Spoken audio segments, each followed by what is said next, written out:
Hola estudiantes, ¿cómo están? Espero que se encuentren bien. En el último video sobre análisis de los modelos circuitales presentamos la forma polar. Recuerden que la forma polar era una forma de expresar un vector a partir de su módulo y su ángulo. Anteriormente habíamos presentado la forma rectangular, también denominada binómica, la cual también representaba matemáticamente un vector, pero a partir de sus coordenadas en el eje X y en el eje Y. Ahora lo que vamos a hacer es cómo es el pasaje entre ambas formas. Recordemos brevemente, forma binómica es la que tenemos acá presente arriba. Un número real más un número imaginario, en este caso 6 e Y 8, nos representan un vector a partir de sus coordenadas. Buscamos 6 en el eje real, 8 en el eje imaginario, y en la intersección es la punta del vector. El mismo número, en este caso 6 más Y8, lo podemos representar de manera polar a partir de su módulo y su ángulo. En este caso, si hacemos el cálculo, una vez que termine este video pueden hacerlo, van a ver qué da. Nos daría 10 de largo, de módulo, con un ángulo de 53 grados. Fíjense, es lo mismo. Estamos representando el mismo número, pero de maneras distintas. Matemáticas, hijo. Esto vamos a ver que tiene una importancia, principalmente cuando empecemos a relacionarlo con temas de tensión, corriente e impedancia, en donde va a ser muy importante este pasaje. Vamos a ver cómo se calcula originalmente y cómo utilizar la calculadora para resumir muchísimo más el laburo. Lo primero que vamos a hacer es el pasaje de rectangular o binómica a polar. El pasaje en ese sentido, de forma rectangular a forma binómica. Antes que todo eso, lo que tenemos que entender es que todo el tiempo nos vamos a estar refiriendo a cálculos que estén relacionados a un triángulo rectángulo. ¿Por qué? Pensemos lo siguiente. El espacio que hay entre 0, la ordenada del origen, que hay entre 0 y A, es decir, el número real, sería un cateto de ese triángulo. Y la distancia, el espacio que hay entre ese mismo 0 y B, sería otro cateto, los cuales están unidos por la hipotenusa. La suma de las raíces cuadradas de dos lados de un triángulo isósceles es igual a la raíz cuadrada del lado restante. Eso es el equilátero, idiota. Ya sé, no es literalmente un triángulo si lo vemos de esta forma, pero imaginariamente a partir de la distancia, fíjense, la distancia que hay entre acá y acá es la misma que entre acá y acá, y la distancia que hay entre acá y acá es la misma entre acá y acá. O sea, podemos estar hablando de un triángulo.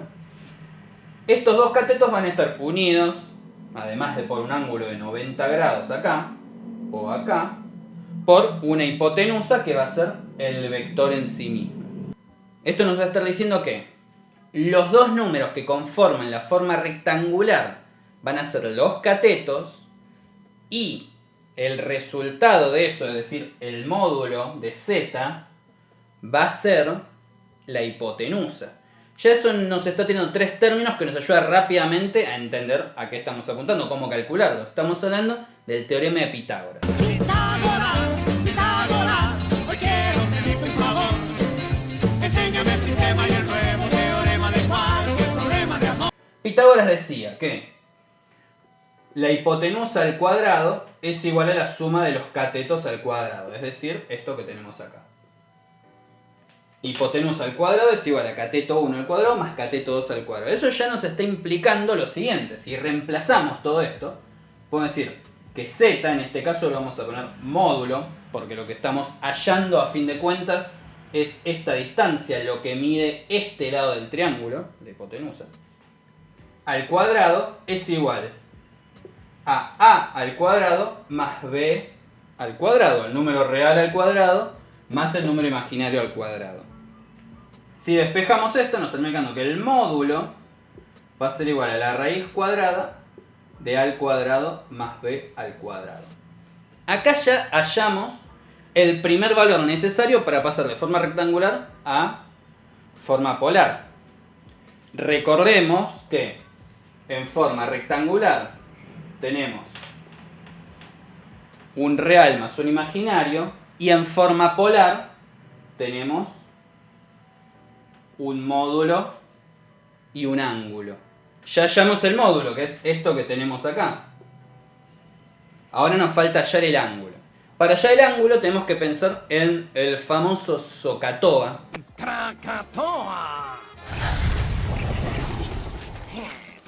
No sé si lo recuerdan de haberlo visto en matemática el año pasado, pero uno de los cálculos era que la tangente del ángulo A, o sea, este ángulo de acá, que nosotros vamos a llamar φ, la tangente de φ es igual al opuesto sobre el adyacente, el cateto opuesto sobre el cateto adyacente. Es decir, que la tangente de φ es igual a b sobre a. Si nosotros despejamos φ acá, que es lo que queremos a fin de cuentas, nos va a terminar quedando que φ es igual a la tangente a la menos 1 de b sobre a. Pasando en limpio, para calcular el módulo de la forma polar de ese número complejo, tenemos que hacer la raíz cuadrada de a al cuadrado más b al cuadrado. Es decir, el número real al cuadrado más el número imaginario al cuadrado. Errores que suelen aparecer es, por ejemplo, el siguiente. ¿Qué pasa si alguno de los dos es negativo? Y bueno, si es a al cuadrado y a es negativo, por ejemplo menos 1, es menos 1 al cuadrado. Con lo cual siempre me va a dar un número positivo. El módulo nunca puede dar negativo porque es una distancia, no hay distancias negativas. Eso es muy importante para tener criterio a la hora de calcular. Acuérdense que el criterio es siempre puntas, referencias, me dicen más o menos en qué margen numérico tiene que estar un resultado. Con lo cual, quizás me puedo confundir en el módulo, puedo tener errores siempre, pero hay errores que yo ya puedo saber que me demuestran que está mal. Por ejemplo, si tiene que dar 4 y me da 6, y es más difícil quizás de darte cuenta que te equivocaste. Pero si me tiene que dar 4 y me da menos 3, yo ya sé que menos 3 es imposible que me dé. Entonces ya tengo una idea de que lo que calculé en algún momento me equivoqué. Entonces, a al cuadrado más b al cuadrado. Lo mismo con b, lo mismo que con a con b. Si b es negativo, bueno, es todo el número, incluido ese negativo, al cuadrado. Y para calcular el ángulo, hacemos la tangente a la menos 1 de b sobre a. Y acá tenemos otro error que también puede ocurrir. ¿Qué pasa si a es 0? ¿Está bien? Ya lo sabemos por la lógica matemática siempre que cualquier número sobre 0 es un error, ¿no? La calculadora nos tira sintaxis error y a veces hasta se prende fuego.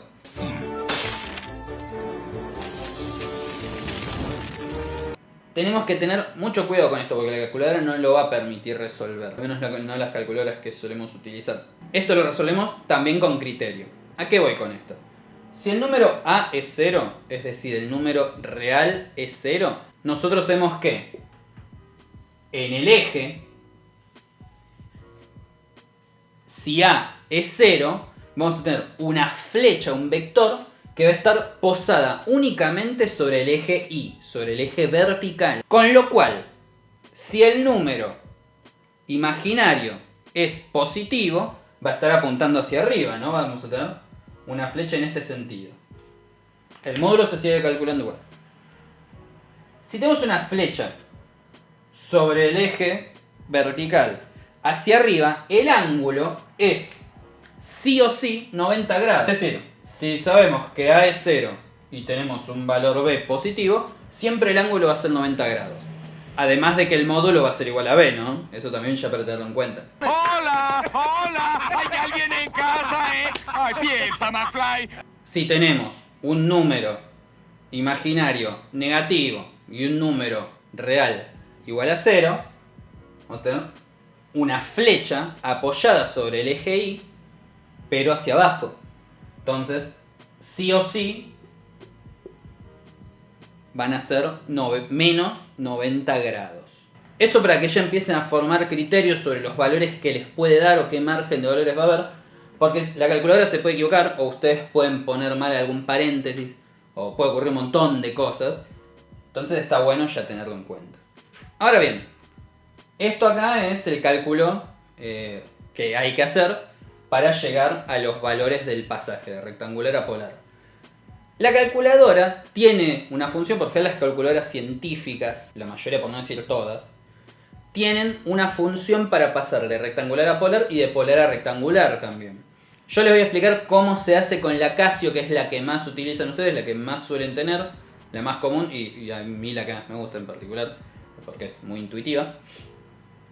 Pero no quiere decir que no esté en el resto de las calculadoras, tendrán que buscar cómo hacerlo. En la mayoría de las Casio suele ser igual, solamente que a veces tienen un par de pasos menos para terminar de ver el número. Para pasar a polar de rectangular tienen que hacer lo siguiente. Van a una tecla que hay arriba que dice Pol y tiene un paréntesis abierto. La presionan. Una vez que la presionan, en la pantalla le va a aparecer esto mismo, Pol y el paréntesis. Luego lo que hacen es introducir el número real, el que sea que tengan que pasar. Digo, ¿no? Si el vector vale 10, vale 100, vale menos 1000, no importa. Introducen ese valor. Luego van a presionar en una tecla que es una comita que hay arriba. Voy a ver si puedo dejar imágenes de acá que lo muestren. Una comita, que es una coma de verdad, no un punto. Creo que tiene una formita redondeada arriba y demás. Bueno, no importa. Y por último introducen el valor imaginario, lo mismo. El valor imaginario que tengan ahí. Menos 10, 40, 3.000 millones. Después cierran el paréntesis y ponen igual. Creo que ni siquiera hace falta hacer el paréntesis. Y les va a dar el resultado. Ahora bien, en esta Casio que yo les digo, les va a tirar el resultado de dos formas distintas. En unas Casio que ya son más modernas, les tira los dos resultados ahí al toque, les pone M igual, el valor del módulo, creo que un punto y coma, tita, que es este símbolo, es un ángulo, igual y el valor del ángulo. En las Casio más comunes, que solemos tener todos, es distinto. El primer valor que les va a tirar apenas ustedes aprieten igual, va a ser el módulo. O sea, el primer valor va a ser M. Les va a aparecer ahí automáticamente. Para el ángulo van a tener que hacer otra cosa. Van a tener que presionar la tecla alfa que está arriba de todo, más la tecla F. F, si se fijan, no es una tecla en sí misma, sino que es una de las funciones de otra tecla. Ahora no me acuerdo cuál, que está ahí. Creo, no me acuerdo. Bueno, la tecla F, la función F, lo que nos está diciendo es que nos va a mostrar lo que está guardado en el espacio de memoria F. La calculadora tiene espacio de memoria, que por lo general son esas letritas que están ahí, A, B, C, D, creo que ya está la F. Ustedes lo que van a tener que hacer es ver lo que hay en F. En F está el ángulo. Entonces nos va a mostrar el ángulo. Si yo vi el ángulo y me olvidé del módulo, el módulo se guarda en la memoria E. Entonces aprieto alfa E. Y una vez que está la letrita ahí en el display, aprieto igual y me aparece. Lo pueden hacer de las dos formas que prefieren. Calculándolo, capaz al principio está bueno como para entender más o menos qué está haciendo. O pueden hacerlo con la calculadora directamente. Una es que ya están cancheros con la calculadora, es rapidísimo, mucho más fácil. Es mejor. E incluso este error que les puede tirar por lo general cuando lo hacen a mano, ya está contemplado. Entonces la calculadora les tira los 90 grados directamente. Y todo. Hasta acá para pasar de rectangular a polar, vamos a ver al revés. Ahora bien, vamos a retomar SOHCAHTOA para ver el triángulo. Habíamos dicho que se forma un triángulo rectángulo teniendo al vector como hipotenusa, al número real como un cateto y al número imaginario como el otro cateto. Ahora bien, en SOHCAHTOA nos está diciendo que el seno de phi es igual al opuesto, en este caso B, sobre la hipotenusa, en este caso C. El seno de phi es igual a opuesto sobre hipotenusa. Es muy fácil entonces pensar lo siguiente. Este z es el módulo del ángulo, ¿está bien? Z, sobre entre paréntesis, módulo. Si despejamos esto tenemos que Z. Vamos a poner la M. Si despejamos esto, sabemos que entonces el módulo por el seno de phi nos va a dar B, es decir, el número imaginario. Y ahora si analizamos esto, sabemos que el coseno de phi va a ser igual al adyacente, este cateto de acá, el cateto adyacente, o sea, A, sobre la hipotenusa, o sea, el módulo del Z. Con lo cual, M por el coseno de phi va a ser igual al número real. Y esa es la forma de pasar de polar a rectangular. Es muy sencillo. Ahora lo voy a pasar en limpio para que lo analicemos mejor. 2 horas después. Ahora bien, pasando en limpio, tenemos que el número real, en este caso, acuérdense que el real en forma binómica lo llamamos A y al imaginario lo llamamos B. El número real A va a ser igual al módulo del número en forma polar, del vector en forma polar, por el coseno de phi.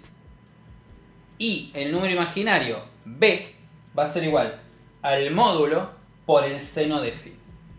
Este es más sencillo que el anterior, que aparece la tangente de la menos 1, es una cagada. ¿Cómo se hace en calculadora? De nuevo, lo mismo que dije antes con la calculadora Casio esa, que no me acuerdo del número. Es exactamente igual. Exactamente igual con el otro, solamente que la tecla Pol, si ustedes se fijan, arriba va a estar escrito Rec. Ponen Shift Pol y les va a salir Rec. Shift más Pol hace que aparezca Rec en el display. Y una vez que sale Rec en el display, en vez de poner primero el real y después el imaginario, vamos a poner primero el módulo y después el ángulo, quedándonos